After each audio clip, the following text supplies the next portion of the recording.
केंद्रीय मंत्री अनुराग ठाकुर ने शिमला में रोजगार मेले के 5वें संस्करण में लिया हिस्सा। विपक्ष पर साधा निशाना, बोले म्यूजिकल चेयर की तरह पीएम की कुर्सी के पीछे भागता है विपक्ष। मंडी जिला के किसान खरीफ फसल की खेती के लिए तैयार। मक्की और चारे का बीज खरीदने किसान पहुंच रहा कृषि विक्रय केंद्र। इस बार 2 किस्मों का बीज है उपलब्ध। 46-42 और कंचन बीज न मिलने से किसान हताश। सोलन में शिक्षा विभाग के डिप्टी डायरेक्टर कार्यालय का गिरा लेंटर, एक महिला अधिकारी घायल। पुरानी बिल्डिंग में बना हुआ है हादसे का खतरा, कार्यालय को शिफ्ट करने की उठ रही मांग। और ज्वालामुखी हवन कुंड के पास स्थापित हुई शेरों की जोड़ी। डोगरा रेजिमेंट की 20वीं बटालियन द्वारा की गई दान। 400 किलोग्राम पीतल धातु द्वारा निर्मित है शेरों की जोड़ी। नमस्कार, आप देख रहे हैं एचपी 24x7। मैं हूं जनीशा। केंद्रीय मंत्री अनुराग ठाकुर ने शिमला में रोजगार मेले के 5वें संस्करण में हिस्सा लिया। उन्होंने कहा कि प्रधानमंत्री नरेंद्र मोदी यह चाहते हैं कि वह केवल सरकारी नौकर बनकर ना रहे, बल्कि राष्ट्र निर्माण में सरकार का सहयोग करें। इसके अलावा केंद्रीय मंत्री अनुराग ठाकुर ने विपक्ष पर भी निशाना साधा। केंद्रीय मंत्री अनुराग ठाकुर शिमला प्रवास पर हैं। इस दौरान उन्होंने रोजगार मेले के 5वें संस्करण में हिस्सा लिया। प्रधानमंत्री नरेंद्र मोदी ने 1 साल में 10 लाख युवाओं को नौकरी देने का संकल्प लिया है। इसके 4 संस्करणों में 2,88,000 युवाओं को रोजगार दिया जा चुका है। 5वें संस्करण में 71,000 युवाओं को रोजगार दिया गया है। इनमें 561 युवा हिमाचल प्रदेश के भी हैं। केंद्रीय मंत्री अनुराग ठाकुर ने कहा कि अब तक 3,60,000 युवाओं को रोजगार दिया जा चुका है। प्रधानमंत्री नरेंद्र मोदी यह चाहते हैं कि वह केवल सरकारी नौकर बनकर ना रहें, बल्कि राष्ट्र निर्माण में सरकार का सहयोग करें। उन्होंने कहा कि मिशन कर्मयोगी के तहत सरकारी कर्मचारियों को समय समय पर प्रशिक्षण दिया जाता है। देश अमृत काल से स्वर्णिम काल की तरफ बढ़ रहा है और समय से पहले भारत एक विकसित राष्ट्र बनकर उभरेगा। हिमाचल प्रदेश में भी आज हमने 561 युवाओं को विभिन्न मंत्रालयों में सरकारी नौकरियों के लिए नियुक्ति पत्र देने का काम पूरा किया।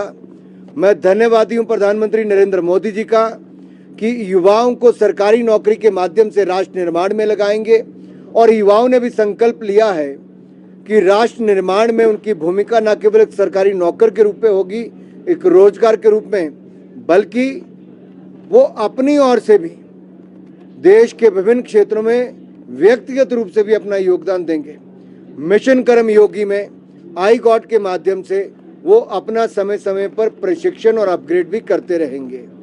यही नहीं, भारत को विकसित भारत बनाने के लिए हम सब एकजुट होकर अमृत काल से स्वर्णिम काल की इस यात्रा में इकट्ठे मिलकर लगेंगे, प्रयास करेंगे और समय से पहले विकसित भारत का निर्माण करेंगे। केंद्रीय मंत्री अनुराग ठाकुर ने विपक्ष पर भी निशाना साधा। उन्होंने कहा कि भ्रष्टाचार में लिप्त विपक्ष ने पहले भी महागठबंधन बनाने की कोशिश की, लेकिन आम जनता जानती है कि विपक्ष के पास न नीयत है, न नीति और न ही नेता। उन्होंने कहा कि विपक्ष के नेता म्यूजिकल चेयर की तरह प्रधानमंत्री की कुर्सी पर नजर लगाए रहते हैं, लेकिन यह कुर्सी मिलती किसी को नहीं। अनुराग ठाकुर ने कहा कि बीते 22 साल से एक नेता जो न कभी रुका न थका और लगातार देश के लिए काम कर रहा है, वह प्रधानमंत्री नरेंद्र मोदी है। उन्होंने कहा कि साल 2019 में भी सीटें 300 के पार थी और 2024 के चुनाव में भी भाजपा 300 से ज्यादा सीट पर जीत हासिल करेगी। अनुराग ठाकुर ने कहा कि 2024 में प्रधानमंत्री नरेंद्र मोदी का प्रधानमंत्री बनना तय है। देखिए, मुझे केवल इतना कहना है, ये राजनीतिक दल जिनके अधिकतर नेता भ्रष्टाचार में डूबे हुए घिरे हुए हैं, उन्होंने पहले भी महागठबंधन बनाने का काम किया था, लेकिन कहीं काम नहीं आया। लोगों ने उनको नकारा है, उनके भ्रष्टाचार के चलते, उनकी नीतियों के चलते। न इनका नेता है, न नीति है, न नीयत है। तो जब एक प्लेटफॉर्म पर भी सब आकर इकट्ठे होते हैं, तब भी म्यूजिकल चेयर की तरह सब प्रधानमंत्री की कुर्सी की ओर नजर रखते हैं, लेकिन मिलती किसी को नहीं है। क्योंकि जनता ने देखा है कि जो व्यक्ति 22 सालों में ना थका, ना रुका, ना जिसने अपने लिए कोई छुट्टी ली, जो देश के लिए समर्पित रहा, वो नरेंद्र मोदी जी लोगों को 24 में देश के प्रधानमंत्री के रूप में नजर आते हैं। और पिछली बार भी 300 पार थी, अगली बार भी जनता के आशीर्वाद से 300 पार होंगे। केंद्रीय मंत्री ने पड़ोसी देश पाकिस्तान के हालात पर भी बयान दिया। उन्होंने कहा कि भारत यह नहीं चाहता कि उनका पड़ोसी देश एक सेल स्टेट बने, लेकिन पाकिस्तान को आतंकी घटनाओं को अंजाम देना बंद करना चाहिए। पाकिस्तान ने जो दूसरी जगह पर हो या आज उसका खामियाजा पाकिस्तान भुगत रहा है। उन्होंने कहा कि पाकिस्तान में सरकार चाहे जिसकी भी हो, उसे आतंक पर कड़ा प्रहार करना चाहिए। हम नहीं चाहते हमारा पड़ोसी मुल्क कोई भी फेल्ड स्टेट हो। कोई नहीं चाहता वहां पर गलत हाथों में सत्ता जाए, लेकिन हम इतना जरूर चाहते हैं कि वो आतंकवाद की घटनाओं को अंजाम देना भारत में बंद करें। कोई भी वहां पर सत्ता में हो, उनका कोई हक नहीं कि भारत में आतंकवाद को बढ़ावा दें। पाकिस्तान ने जो दूसरी जगह बोया, उसका खामियाजा खुद को भुगतना पड़ रहा है। ऐसे हालात पाकिस्तान के बड़े हैं जो बद से बदतर हो रहे हैं। मैं इतना ही कहूँगा कि वहाँ जो भी सत्ता में हो, वो कम से कम आतंकवाद के खिलाफ खड़ा प्रहार करे, तभी रिश्ते बेहतर हो पाएंगे। हिमाचल प्रदेश में सितंबर-अक्टूबर 2023 में रूरल ओलंपियाड करवाया जाएगा, जिसमें प्रदेश के 40,000 के करीब खिलाड़ी हिस्सा लेंगे। ओलंपियाड में ब्लॉक स्तर से जिला स्तर तक खेलों का आयोजन किया जाएगा। यह बात शिमला में खेल मंत्री विक्रमादित्य सिंह ने कही। विक्रमादित्य सिंह ने कहा कि ओलंपियाड किस तरह से आयोजन हो, इसमें फंडिंग कैसे हो, इसके लिए आज प्रदेश के खेल संघों के साथ बैठक की गई, जिसमें कई सुझाव संघों की ओर से दिए गए। कॉर्पोरेट फंडिंग CSR के माध्यम से आए, एक गेम कोई बड़ा कॉर्पोरेट हाउस अडॉप्ट करे, इस तरह के सुझावों को लेकर सरकार आगे बढ़ेगी। खेलों को बढ़ावा देने के लिए एक खेल प्रोजेक्ट अपने के नाम योजना शुरू की जाएगी, जिसमें किसी क्षेत्र में कोई व्यक्ति अपने नाम से कोई ग्राउंड या खेल को फंडिंग कर सहयोग कर सकता है। वहीं प्रदेश में स्पोर्ट्स मिनिस्टर रिलीफ फंड बनाया गया, ताकि खिलाड़ियों की जरूरत के समय तुरंत मदद की जा सके। रिजर्वेशन कोटे को 3% से आगे बढ़ाया जाएगा। एनुअल स्पोर्ट कैलेंडर तैयार किया जाएगा। आगामी समय में प्रदेश में नई स्पोर्ट्स पॉलिसी लाई जाएगी। विक्रमादित्य ने कहा कि प्रदेश में एडवेंचर स्पोर्ट्स के लिए रेगुलर पॉलिसी लाने की बात की जा रही है। मैंने पहले भी बात करी है, अभी 3% है, उसको हम आने वाले समय में बढ़ाना चाहते हैं। मगर उसके लिए एक जो बात निकल कर आई है कि हमारे जो अलग अलग स्पोर्ट्स है, इसको हमें कैटेगराइज करने की आवश्यकता है। मैंने कई बारी ये मीडिया इंटरेक्शन में ये बात करी है कि लास्ट जो काउंसिल की बैठक हुई थी वो काफी साल पहले हुई है, और उसके बाद अभी तक हम इनको अलग अलग स्पोर्ट्स को कैटेगराइज नहीं कर पाए A, B और C में, क्योंकि हो सकता है कि कुछ हमारी जो C कैटेगरी की गेम्स आज से 10 साल पहले थी या 15 साल पहले थी, आज वही गेम्स अंतर्राष्ट्रीय स्तर पे या राष्ट्रीय स्तर पे सबसे ज्यादा मेडल्स हिमाचल को या और राज्यों को ला रही है। इसलिए हमें इनकी स्पोर्ट्स काउंसिल की बैठक करके जल्द से जल्द इन गेम्स को कैटेगराइज करना है, ताकि जो सबसे ज्यादा जिसमें हमको मेडल्स का स्कोप है या सबसे ज्यादा जो लाइमलाइट में गेम्स रहती है, they have to be brought in section category A। फिर से मैं एम्फेसिस दूंगा 2 पॉइंट्स पे जो आज इस मीटिंग से निकल कर आया है। एक तो जो हमारा रूरल ओलंपियाड हम प्रदेश के अंदर करने जा रहे हैं, क्योंकि पहले तो मैंने सिर्फ एक स्पोर्ट्स मिनिस्टर के रूप में ही वो बात करी थी, और अब मैं कॉन्फिडेंस के साथ ये बात कह सकता हूं कि हम इसका पूरा एक रूपरेखा बनाएंगे और सितंबर अक्टूबर के महीने में एक रूरल ओलंपियाड बहुत बड़े स्तर पे हिमाचल प्रदेश के अंदर करवाया जाएगा। अंत में, क्योंकि हम पारदर्शिता में, ट्रांसपेरेंसी में पूर्ण विश्वास रखते हैं, इसलिए हम स्पोर्ट्स पॉलिसी आने वाले समय में फिर से प्रदेश के अंदर सकारात्मक तरीके से लाने का पूरा प्रयास करेंगे, क्योंकि हम चाहते हैं कि जो भी एसोसिएशंस हो, किसी भी एसोसिएशन का राजनीतिकरण नहीं होना चाहिए। तो स्पोर्ट्स एसोसिएशंस का दुरुपयोग हुआ है और इस चीज को हमें प्रदेश के अंदर रोकने की आवश्यकता है। हमारा वाटर गेम्स है, पर्टिकुलरली रिवर राफ्टिंग है और पैराग्लाइडिंग है, एडवेंचर स्पोर्ट्स है। इसके लिए कोई भी रेगुलेटरी बॉडी आज हिमाचल के अंदर नहीं है। आप अगर रूल्स एंड रेगुलेशंस इसकी होनी बहुत आवश्यक है। प्रदेश कांग्रेस प्रवक्ता नरेश ठाकुर ने केंद्रीय मंत्री अनुराग ठाकुर को घेरते हुए कहा कि 2024 के लोकसभा चुनाव नजदीक आते ही अब केंद्रीय मंत्री अनुराग ठाकुर को प्रदेश की याद आने लगी है। वह अब यहां लगातार दौरे कर रहे हैं। केंद्रीय मंत्री अपने 4 सालों के कार्यकाल में प्रदेश के लिए कोई बड़ा प्रोजेक्ट लेकर नहीं आए और न ही यहां की जनता के लिए कोई ऐसा बड़ा संसाधन जुटाया है जिसमें आम लोगों को राहत मिल सके। प्रदेश कांग्रेस प्रवक्ता नरेश ठाकुर ने कहा कि भाजपा की झूठी नीतियों और वायदों को प्रदेश की जनता भली भांति समझ चुकी है। सबसे पहले प्रदेश की जनता ने यहां कांग्रेस की सरकार को लाकर भाजपा को बाहर का रास्ता दिखाया और अब नगर निगम के चुनाव में भी भाजपा को हार का सामना करना पड़ा। नरेश के मुताबिक प्रदेश की जनता को लुभाने के लिए प्रधानमंत्री से लेकर केंद्रीय मंत्री यहां लुभावने वादे कर चुके हैं, लेकिन जनता अब असलियत जान चुकी है। 2024 में लोकसभा के चुनाव परिणाम चौंकाने वाले होंगे। कांग्रेस एक बार फिर से केंद्र में सरकार बनाएगी। कांग्रेस प्रवक्ता ने केंद्रीय मंत्री अनुराग ठाकुर से सवाल करते हुए कहा कि अपनी 4 साल की उपलब्धियां बताएं कि उन्होंने हमीरपुर संसदीय क्षेत्र में विकास के कौन से बड़े काम किए हैं। ठाकुर ने कहा कि प्रदेश की कांग्रेस सरकार ने जनता से जो भी वादे किए थे उन्हें एक एक करके पूरा करने में लगी हुई है।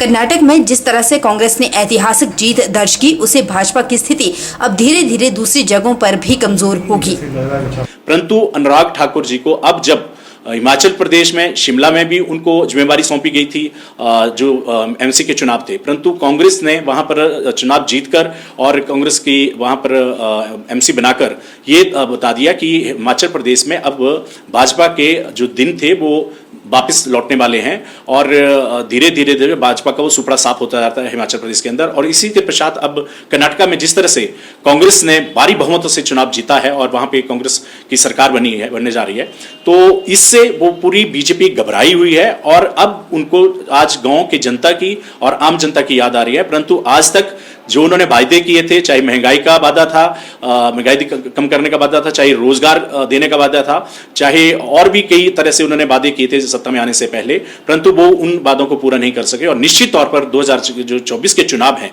उसमें कांग्रेस जो है वो केंद्र में अपनी सरकार बनाएगी और अब उनकी जो घबराहट और बौखलाहट है वो बीजेपी की सामने नजर आ रही है। प्रदेश की कांग्रेस सरकार ने सरकार बनने के बाद किए गए वायदों को पहली कैबिनेट में पूरा करने की बात कही थी। आज कई कैबिनेट बैठकें हो चुकी हैं, लेकिन युवाओं के साथ किए मुख्य वायदे पूरे नहीं हुए हैं। प्रदेश के युवाओं के साथ किए वायदों को पूरा न करने पर भारत की जनवादी नौजवान सभा की मंडी इकाई ने सेरी चांदनी में धरना प्रदर्शन किया। भारत की जनवादी नौजवान सभा ने विधानसभा चुनावों के दौरान मौजूदा सरकार द्वारा हिमाचल का संकल्प कांग्रेस ही विकल्प नाम से जारी गारंटी कार्ड में युवाओं से संबंधित मुख्य गारंटी लागू न करने के विरोध में प्रदर्शन किया।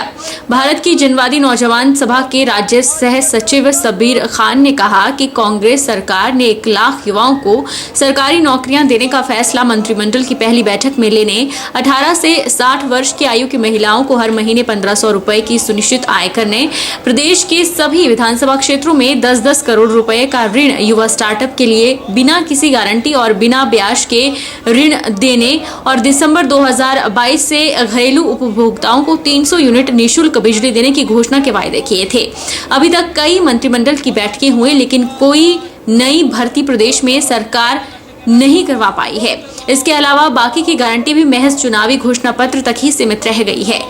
उन्होंने सरकार से मांग करते हुए कहा कि सरकार वादों को जल्द पूरा करे। इन सब मांगों को लेकर आने वाले दिनों में नौजवान सभा पूरे प्रदेश में जत्था निकालेगी और जगह जगह विरोध प्रदर्शन किया जाएगा। और पिछले चुनाव के दौरान किए थे पूरे प्रदेश के, जिसमें युवाओं के साथ जो मुख्य 4 वादे थे उनके, जो कि सीधा सीधा युवाओं को प्रभावित करते थे, उसके अंदर हमने अपनी मांग स्पष्ट की थी कि प्रदेश सरकार कम से कम उन वादों को पूरा करे। उसके मुख्य वादों के रूप में जैसे सबसे पहले उसके अंदर जो प्रदेश सरकार ने कहा था कि पहली कैबिनेट की मीटिंग के अंदर था 1 लाख रोजगार का प्रावधान करेंगे, लेकिन जैसा कि हम देखते हैं कैबिनेट की कई मीटिंगें निकल चुकी, लेकिन 1 लाख रोजगार को छोड़िए आप यहाँ पर 1 से 2000 के बीच में भी रोजगार का प्रावधान नहीं हो पा रहा है। इसके साथ जो मुख्य वादा जो युवाओं से जुड़ा हुआ था वो ये था कि वो महिलाओं को जो था 18 से लेकर 60 वर्ष की महिलाओं को, जिसके अंदर मुख्य युवा भी वर्ग शामिल है, उनको जो है 1500 रुपये प्रति माह देने की बात हुई, लेकिन अब तक इसके ऊपर भी कोई ठोस रणनीति हमारे समक्ष नहीं है कि किस प्रकार से वो 1500 रुपये उनको दिए जाएगा, और अब तक उनको वो 1500 रुपये किसी को मिला भी नहीं है। इसके साथ जो तीसरा मुख्य वादा इसके अंदर किया गया था वो 300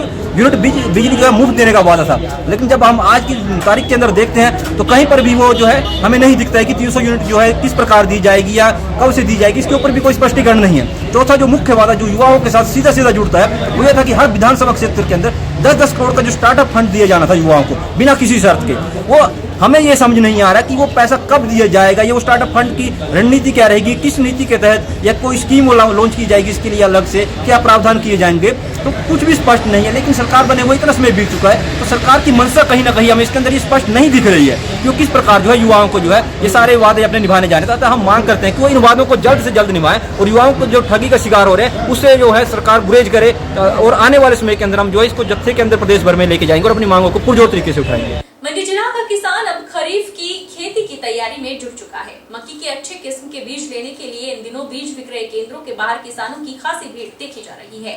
मक्की का 46-42 और कंचन बीज किसानों की पहली पसंद है, लेकिन इस बार इस बीज के ना मिलने से किसान थोड़े हताश हैं और वे भारतीय 333 बीज को खरीदने पर विवश हैं। इसके अलावा किसान चारे के बीज भी खरीद रहे हैं।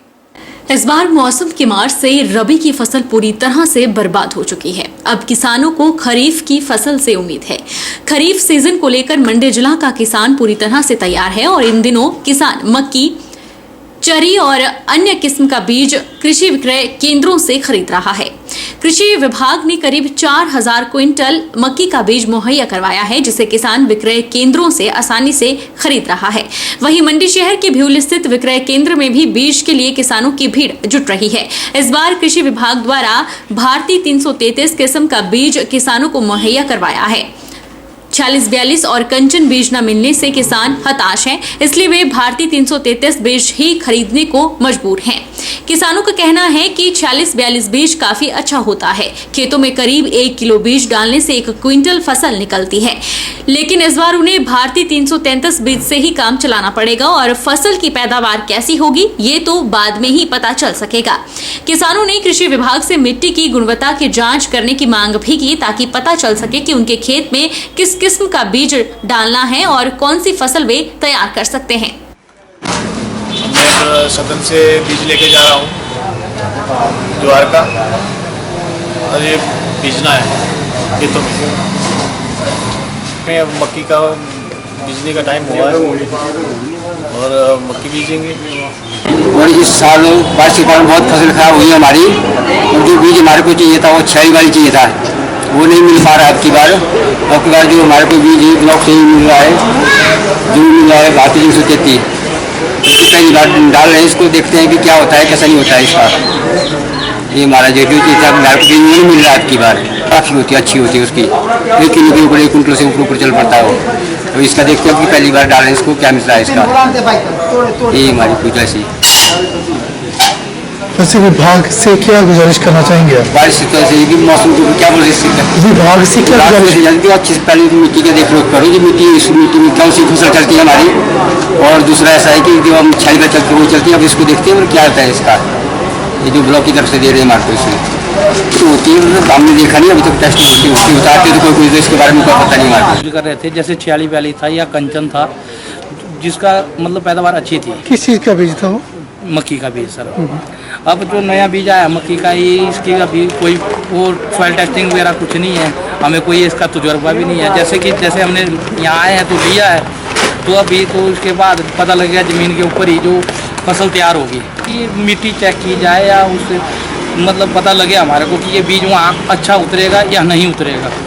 वहीं कृषि प्रसार अधिकारी मुनीलाल ने बताया कि इस बार कृषि विभाग के पास 2 किस्म का बीज पहुंचा है। एक सिंगल क्रॉस हाइब्रिड और डबल क्रॉस हाइब्रिड है।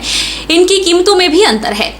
सिंगल क्रॉस हाइब्रिड की 5 किलो का पैकेट 385 रुपए और डबल क्रॉस हाइब्रिड का 5 किलो का पैकेट 300 रुपए में दिया जा रहा है। चरी का 5 किलो का पैकेट 25 रुपए और बाजरे का 2 किलो का पैकेट 34 रुपए दिया जा रहा है। उन्होंने बताया कि किसानों की मांग कम हाइट वाले पौधे के बीज की रहती है, ताकि आंधी तूफान में मक्की का पौधा ना गिरे। इसलिए अब की बार विभाग ने चयनित और अच्छी किस्म के बीज मंगवाए हैं। हमारे पास खरीफ सीजन में मक्की का बीज आया हुआ है, जो मतलब 2 टाइप का है, जिसमें सिंगल क्रॉस हाइब्रिड और डबल क्रॉस हाइब्रिड। इसमें हमारे रेट की भी इसमें थोड़ी वेरिएशन है। जो सिंगल क्रॉस हाइब्रिड है 385 रुपये पैकेट के हिसाब से मिल रहा है 5 किलो। जो डबल क्रॉस हाइब्रिड है वो हमारा 300 रुपये 5 किलो के हिसाब से हम किसानों को दे रहे हैं। इसके बाद हमारे पास चरी आई हुई है, 225 रुपये का पैकेट दे रहे हैं हम इसमें 5 किलो का। और बाजरा है, बाजरा भी हमारे 2 टाइप का है, मतलब एक 1.5 किलो की पैकिंग थी वो हमारे पास 100 रुपये 50 पैसे पर पैकेट, और जो बाजरा इस बार हमारे पास मिल्क फैट का आया हुआ है 2 किलो की पैकिंग, 100 मतलब 34 रुपये की हमारी पैकिंग है इसमें। और किसानों की जो डिमांड रहती है, खासकर बीज किसानों की डिमांड ये रहती है कि हमें मतलब कम हाइट वाला बीज होना चाहिए, ताकि जो आंधी तूफान जैसी भारी बरसात हो उससे हमारा बीज ना गिरे। तो इस बार विभाग ने सिलेक्टेड वैरायटियाँ मंगाई है, जिसमें लगभग हमारे पास लगभग 18 के आसपास किस्में मंगाई है, जो मतलब चुनिंदा और अच्छी वैरायटी है। तो इस हिसाब से किसानों की पिछली जो फीडबैक थी, जो कुछ वैरायटी हमारी तो नहीं पता, यहाँ पे ऐसा होता है कि क्लाइमेट के हिसाब से जो भी बीज हमारे पास आएगा। अब मंडी की बात करें तो पल वैली में वो काफ़ी अच्छा सर्वाइव कर जाएगा, और जैसे हम चल जाते हैं अपना कटौला बनारसा, वहाँ पे थोड़ी सी वेरिएशन आती है, तो करके थोड़ी दिक्कत आ सकती है जो कि देखा जाता है। बाकी वैरायटी के रिजल्ट हमारे सभी अच्छे हैं। वैसे बता दें कि जिला मंडी में 1,55,000 किसान परिवार हैं जो 91,000 हेक्टेयर में खेती करते हैं। मक्की की फसल 45,000 हेक्टेयर क्षेत्र पर होती है, जिसके लिए 4,000 क्विंटल मक्की का बीज कृषि विभाग ने 60 विक्रय केंद्रों को उपलब्ध करवाया है। सोलन के चंबाघाट में स्थित शिक्षा विभाग के डिप्टी डायरेक्टर ऑफिस की बिल्डिंग के छत के लेंटर का एक बड़ा हिस्सा गिरने से एक महिला अधिकारी घायल हो गई। लेंटर का थोड़ा सा हिस्सा ही उनके सर पर गिरा और बाकी उनके काम करने के टेबल और खाली जगह पर गिरा। अगर लेंटर का बड़ा हिस्सा उन पर गिर जाता तो कोई अप्रिय घटना घट सकती थी। सोलन के चंबाघाट में स्थित शिक्षा विभाग के डिप्टी डायरेक्टर ऑफिस की बिल्डिंग के छत के लेंटर का एक बड़ा हिस्सा गिरने से एक महिला अधिकारी घायल हो गई। घटना सोमवार को दिन के करीब 1:30 बजे पेश आई, जब ऑफिस की ऊपरी मंजिल में सुपरिटेंडेंट निर्मला नेगी और अन्य कर्मचारी लंच कर रहे थे। हालांकि सुपरिटेंडेंट निर्मला नेगी का उपवास था और वो व्रत का फलाहार ही ग्रहण कर रही थी। उसी समय अचानक लेंटर का एक बड़ा हिस्सा नीचे गिर गया। इससे वो गंभीर रूप से घायल हो गई और उन्हें इलाज के लिए क्षेत्रीय अस्पताल ले जाया गया। गनीमत इस बात की रही कि लेंटर का थोड़ा सा हिस्सा ही उनके सर पर गिरा और बाकी उनके काम करने के टेबल और खाली जगह पर गिरा। अगर लेंटर का बड़ा हिस्सा उन पर गिर जाता तो कोई अप्रिय घटना हो सकती थी। वहीं उनके साथ वाली सीट पर काम करने वाली उनकी सहयोगी ने भी हादसे की जानकारी मीडिया से साझा की। जैसे हम ना लंच करने लगे थे ना, लंच के व्रत था वैसे तो आज हमारा, तो थोड़ा हम फलाहार जैसा लाए थे। मैडम दही खाने लगे हुए थे, फिर वो कहते आप भी खाओ। मैं थोड़ा काम कर रही थी, मैंने कहा अच्छा मैं भी खाती हूँ। फिर मैं जब जैसे खाने के लिए टिफिन निकाला तो मैंने कहा मैं चम्मच लाना आज भूल गई हूँ। मैम कहते कि आप ना चम्मच वहाँ से ले लो, मेरी अलमारी से, सामने उनकी अलमारी होती है। तो मैं जैसे अलमारी में चम्मच लेने के लिए वहाँ तक पहुँची, उसी टाइम जोर से आवाज़ हुई और मैंने जैसे पीछे मुड़ के देखा, मैं पता नहीं भूकंप आया। तो मैंने ऊपर को देखा तो ऊपर से काफ़ी बड़ा ये पीस जो है बहुत सारा मतलब लेंटर टूट के जैसे गिर रहा है, और मुझे एक तरफ को तो लगा कि अलमारी गिर गई मैडम के ऊपर। और मैंने मैम को उसी टाइम चिल्ला के ऐसे बोला, मैंने कहा मैडम निकलो वहाँ से बाहर। और वो यहीं थे ऐसे सिर पकड़ के खड़े थे, पर फिर बड़ी मुश्किल से वो जैसे आए, फिर मैं उनको पकड़ के हम फटाफट तब तक लोग भी इकट्ठे हो गए और ऑफिस के हमारे कोलीग्स आ गए और फिर हम उन्हें लेके गए यहाँ नीचे साथी ESI का हॉस्पिटल है, वहाँ हम चेकअप करवाने के लिए लेके। उनको बहुत ब्लड बह रहा था, मतलब ब्लड की जैसे नदियाँ होती है इस टाइप से ब्लड सारे में गिरता गिरता ही जा रहा था। तो वहाँ दिखाया तो बाल बच गए, मतलब वो कहते थोड़े से पॉइंट में दूसरी साइड लगती तो वो नहीं। रुकेंगे छोटे से ब्रेक के लिए।